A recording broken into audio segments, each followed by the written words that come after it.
Ready. আসসালামু আলাইকুম সবাইকে।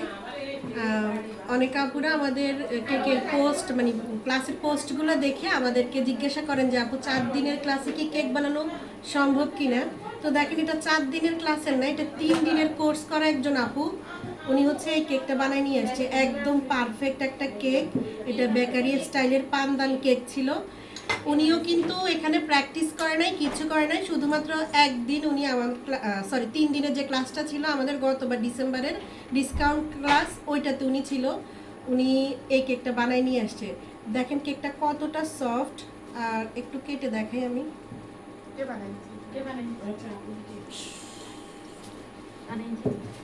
এই যে দেখেন কেকটা কতটা সুন্দর হয়েছে, আমার কেকের চাইতেও সুন্দর হয়েছে, যেটা সত্যি কথা। খুবই সুন্দর হয়েছে। তো আপনাদের এই ভুল ধারণাটা আপনারা একটু দূর করবেন যে 3 দিনের ক্লাস করে কেক বানাইতে পারবেন না, 2 দিনের ক্লাস করে বানাইতে পারবেন না। সব কিছু ডিপেন্ড করে আপনি কতটা নিতে পারতেছেন আমার কাছ থেকে, ওইটার উপরে। আপনি ক্লাসে এসে অমনোযোগী হয়ে বসে থাকবেন, আপনি কিচ্ছু পারবেন না। আপনাকে কাজ শিখতে হলে ক্লাসে মনোযোগী হইতে হবে এবং বাসায় গিয়ে প্র্যাকটিস করতে হবে। প্র্যাকটিস করলেই এই ধরনের সুন্দর সুন্দর কেক আপনিও বানাইতে পারবেন। ধন্যবাদ সবাইকে।